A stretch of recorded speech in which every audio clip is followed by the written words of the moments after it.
마태복음 26장 말씀 함께 나누도록 하겠습니다. 이제 예수님께서 드디어 이제 유월절을 맞이하는 그런 장면입니다. 지금 우리가 계속해서 다루온 부분이 마지막 고난 주간에 있었던 일들이고, 종려주일에 예수님께서 예루살렘에 입성하시고, 그 다음에 성전 청결을 하시고, 이튿날 이제 여러 가지 논쟁들 전개하시고, 그리고 예루살렘에 대한, 이스라엘에 대한, 인류에 대한 멸망 고지를 하고, 저희가 그러고 나서 세 가지 비유를 같이 나누었습니다. 열처녀 비유랑 달란트 비유랑 양과 염소 비유. 그리고 이제 26장 들어와서, 이 26장은 이제 마지막 고난 주간에서 유월절을 맞이하고 하이라이트죠. 성경의 하이라이트고 예수님 인생의 가장 극적인 그런 부분으로 이제 접어드는 장면이라고 보시면 되겠습니다. 그 중에서 이제 오늘 유월절 성만찬을 준비하고, 그리고 성만찬 중에 일어난 가룟 유다와의 대화, 그리고 주님이 성만찬을 준비하는 그런 과정인데, 여기서 이제 다 드러나지는 않지만, 오늘 본문 중에서는 다 드러나지는 않지만 두 인물이 이제 조명이 됩니다. 그래서 성만찬 중 준비를 하면서, 그리고 또 성만찬 중에 어떠한 일이 일어났는가를 우리가 살펴보고, 나는 또 어떤 삶을 살아가야 되는가, 주님께 어떤 사람이 되어야 하는가를 묵상하면서 은혜가 되는 복된 시간 되시기를 축복합니다. 오늘 1절 보면, 17절을 보면, 첫 절을 보면 무교절의 첫날에 이렇게 되어 있죠. 그렇죠? 이 무교절 첫날이 바로 유월절입니다. 유월절. 유월절이 되어서 보통 이제 그 날이 됐다라는 것은 저녁이 되고 아침이 돼야 이제 그 날인데, 그러니까 이제 저녁 유월절을 낮에 준비하는 거죠. 낮에는 아직 유월절이 아니잖아요. 근데 유월절 날이에요. 유월절 날이에요. 그렇지만 이제 저녁부터 유대인들은 시작이 되니까 그 낮 시간에 저녁 만찬을 준비하는 겁니다. 그래서 주님 저녁 만찬을, 유월절 음식을 어디서 잡수시겠습니까? 어떻게 준비해야 됩니까? 하고 주님께서 물을 때 뭐라고 말씀하십니까? 주님이 참 아주 기묘한 대답을 하십니다. 아주 희한한 대답을 하셔요. 우리가 이제 자세히 보면 이게 무슨 말이지? 하고 이해가 안 갈 만큼 희한한 대답을 하시는데, 한번 보시겠습니다. 18절. 이르시되 성한 아무에게 가서 이르되 선생님 말씀이 내 때가 가까이 왔으니 내 제자들과 함께 유월절을 네 집에서 지키겠다 하시더라 하라. 예. 여기서 아무에게 가서 내 때가 돼서, 선생님 말씀하시기를 내 때가 돼서 내 제자들과 함께 네 집에서 저녁 식사 좀 해야겠다. 전화를 하는 거예요. 누구에게 가서요? 아무에게 가서. 이게 무슨 말? 그러니까 옛날에 우리가 이제 어떤 도사들이 이제 막 그 이야기나 뭐 드라마나 뭐 옛날 사극 같은 거 보면, 지나가던 길에 도사를 만나가지고 인사를 드리니까 동쪽으로 가시오, 아니면 그쪽으로 가시오. 마치 그런 장면 같지 않습니까, 이거? 그러니까 우리들 이미지를 가지고 상상해 볼 때, 아무에게나 가서, 성안 가다가 아무에게나 가서 우리 선생님 말씀을 전하고, 그리고 저녁 준비 장소를 예비하라고 전달하라는 거니까, 이게 뭔 소리고 어떻게 해야 되나, 이게 사실상 막막한 거예요. 자, 근데 여기서 우리가 이 아무에게나가 누군지는 우리가 다 알죠. 누구죠? 마가의 다락방이죠. 마가의 다락방에 마가의 어머니 마리아거든요. 네, 마리아입니다. 그래서 주님의 마음이, 이 식사가 무슨 식사라고 그랬죠? 최후의 만찬, 마지막 식사. 여러분, 식사는 어떻게 하고 싶으세요? 여러분 식사할 때만이라도 편하게, 마음 편하게. 밥 먹을 때는 모두 안 건드려요? 편안하게 좀. 밥 먹을 땐 좀 편안하게. 그러니까 밥 먹는 마지막, 그러니까 제가 이걸, 아무에게나, 이 아무는 도대체 누굴까? 우리는 아는데, 이때는 제자들은 몰랐을 거 아닙니까? 이 아무는 누굴까? 주님은 왜 이 아무에게나 가서 저녁 만찬을 준비하게 하셨을까? 이 만찬은 최후의 그야말로 만찬이고 마지막 식사고, 이 마지막 식사는 주님이 어디서 하고 싶어 했을까? 가장 안전하고 편안하고 내 몸을 맡길 수 있는 그곳.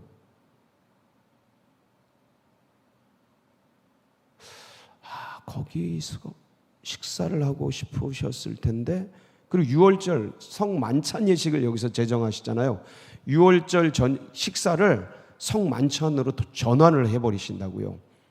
이게 기가 막힌 장소죠. 위대한 장소가 되잖아요. 이 그림 하나가 최후의 만찬 그림 하나가 엄청난 가격을 몇백억, 몇천억 막 이런 얘기를 하니까 이게 엄청나게 중요한 그런 지점인데, 이 집, 그 아무나를 주님은 어떻게 생각하셨을까?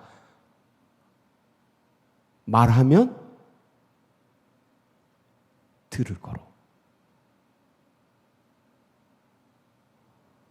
그러니까 그 아무나는 주님께 너무나 편안하고 믿을 수 있고 신뢰할 수 있는 그 사람이며 그 장소.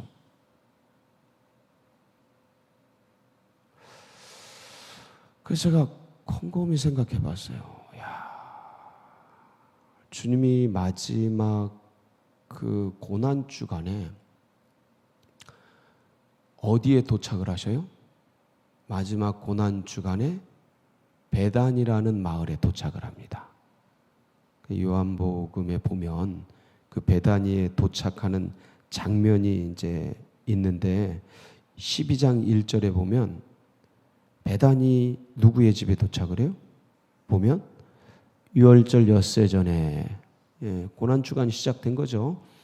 예수께서 베다니에 이르시니 이곳은 예수께서 죽은 자 가운데서 살리신 나사로가 있는 곳이라. 그러니까 베다니 나사로의 집에 가서 잔치를 합니다. 왜냐하면 편하니까. 자, 그다음에 이제 이렇게 엿새 전부터 이제 예루살렘에 들어가셔서 성전 둘러보고 어디로 가셔요? 마태복음 21장 17절에 보면 베다니 그 성전을 돌아보고 그들을 떠나 성 밖으로 어디 가셔요? 베다니에 가서 유하시니라. 마가복음 11장 11절에 보면 어디로 가세요? 예수께서 예루살렘에 이르러 성전에 들어가서 모든 것을 둘러보시고 때가 이미 저물 모두 열자를 데리시고 베다니에 나가시니라. 어디로 가셨겠어요? 나사로의 집에. 나사로의 집에. 베다니가 어떤 뜻일까요? 가난한 자들의 집 이런. 베들레헴, 집이라는 뜻이에요. 베다니, 가난한 자들의 집. 그러니까 성 밖에, 예루살렘 성 밖에 가난한 사람들이 모여 살았는데, 거기에 이제 나사로의 집이 가난했는지 부유했는지는 모르겠어요. 집이 있었는 거예요. 근데 거기에 가서 의탁하시는 거예요. 유하시는 거예요. 편안하게 쉬시는 거예요. 그러니까 최후의 만찬 마지막에 편안하게 식사할 수 있는 그곳 아무에게나가 마가의 다락방이고 마리아의 집이고 마가의 집이었죠. 주님이 마지막 몸을 의탁하실 수 있는 곳. 주님이 편안하게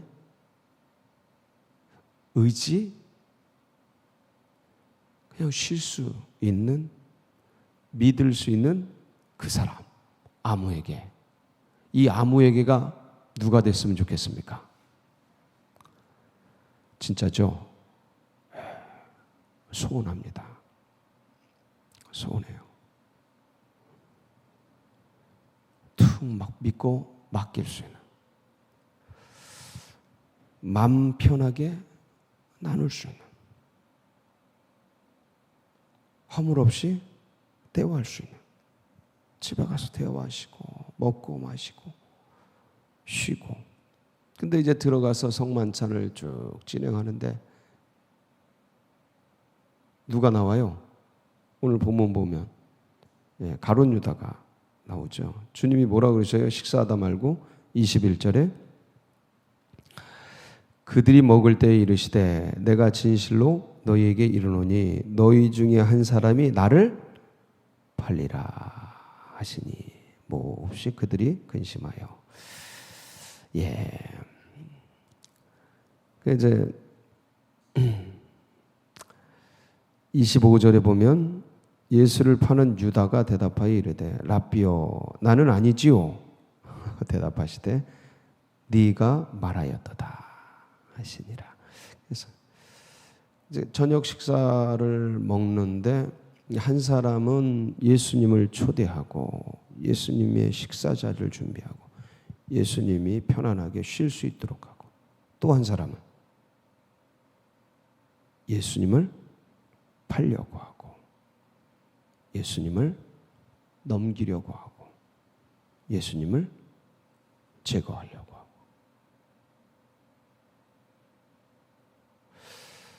같은 제자들이죠. 같은 제자들. 그래서 우리는 어떤 사람이 돼야 될까? 우리는 어떤 생애를 살아가야 할까? 참 이런 중에도 주님이 누가복음 22장 15절에 보면 이 유월절 만찬을 한번 보실까요? 시작. 이르시되 내가 고난을 받기 전에 너희와 함께 이 유월절 먹기를 원하였노라. 원하고. 그러니까 아무에게나 가서 편안하게 기댈 수 있는 그곳에서 이제 팔리시는 이 장면 속에 이걸 그렇게 이 유월절 식사를 원하셨어요. 그러면서 요한복음 13장 1절에 보면 어떻게 하시냐면 주님이 사랑하시되 어떻게 사랑하셔요? 한번 보실까요? 유월절 전에 예수께서 자기가 세상을 떠나 아버지께로 돌아가실 때가 이른 줄 아시고 세상에 있는 자기 사람들을 사랑하시되 끝까지 사랑하시니라. 끝까지. 근데 저게 안 돼요. 나를 팔려고 그래? 이걸 아는데 어떻게 사랑이 됩니까? 여러분, 나를 등 찍으려고 그래? 나를 억울하게 누명 씌우려고 그래? 내 등에서, 내 뒤에서 다른 말을 해?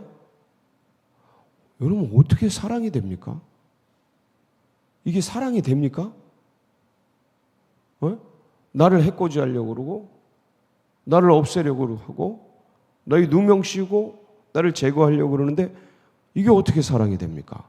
나에게 잘해주고, 나에게 선하게 대해주고, 나에게 뭐라도 주고, 협력하고, 협조하고, 이래야 좋아하고, 사랑하고, 이렇게 되는 거 아닙니까, 사람이? 저게 어떻게 돼요? 그렇게 끝까지 사랑하셔서 누구까지 받아주셨어요? 다 아시면서 그래요. 아이고, 참. 이게 민망하죠. 저 가룟 유다가 남이 아닌가요? 가룟 유다가 남이 아니고, 생각해보면 우리가 주님의 제자가 됐음에도 불구하고 주님의 등에 칼 꽂는 짓을 칼 꽂으면서도 꽂는 줄 몰라. 주님 가슴 아프게 하면서도 가슴 아프게 하는 줄을 몰라. 아마 유다는 이거 되게 자기가 잘하고 있다고 생각했을 것 같아요. 이거 이렇게 돼서 이렇게 팔아 넘기면 어떤 역사가 일어나겠지. 아니 제 딴에는 자기 딴에는 잘한다고 생각했을 것 같다. 참 몰라요. 자기가 하는 짓을 저들이 알지 못하나이다. 주여 저들의 죄를 사하여 주옵소서. 아이고 끝까지 이런 기도가 어떻게 나오나 몰라요. 그러니까 주님은 사람을 다 안다는 말씀이 맞아요. 알아도 아프거든요. 알아도 어떻다고요? 아파요. 알아도 아파. 근데 그거를 다 견뎌내시고 그러는 걸 보면 참 부끄럽습니다. 부끄러워요. 나를. 그리고 내가 한 짓을 생각하면. 그래서 오늘 이 말씀을 통해서 우리는 어떤 사람이 되자? 주님이 믿고 쓸 수 있는 그분이 되자. 그 아무에게나 되자. 주님이 마지막을 의탁하실 수 있는 그런 내가 되자. 주님이 최후를 생각하시면서 잠시라도 쉴 수 있는 오아시스 같은 존재가 되자. 완전하진 않지만 그래도 주님이 내 안에 오셔서 그래도 내가 너를 알고 그래도 내가 너를 믿지. 주님이 우리를 믿어주시거든요. 아유, 이 변덕 많은 우리를 믿어주시는데 이렇게 와서 쉴 수 있는 그런 마가의 다락방 같은 우리 성도님들 다 되시기를 주의 이름으로 축복합니다. 같이 기도하시겠습니다. 참 소망합니다. 이렇게 베다니 나사로의 집 같고 마가의 다락방 같은 오셔서 쉴 수 있는 소원합니다. 그리고 특별히 우리 환난당하는 우리 성도님들 꼭 기억하시고 김일환 장로님 재활이 잘 이루어지도록, 그리고 서동영 안수 집사님 깨어나시고 김승용 안수 집사님 암 투병 중입니다. 주님께서 고쳐주시고 치료해주시고 여러 환우들 주님 도와주세요. 역사해주세요. 기도해주시고 우리 수능생들 이제 28일 남았는데 잘 마무리 짓고 건강관리 잘하고 좋은 열매 맺도록 우리 DTS 40기 은혜 중에 안전하게 오늘까지 또 5주차 화수목 기도회 하는데 주님 성령의 기름을 부어주시고 은혜를 부어주시고 여러분 각자의 기도 제목 붙들고 우리 주여 부를 거고 기도하며 나갑니다. 부르짖습니다. 주여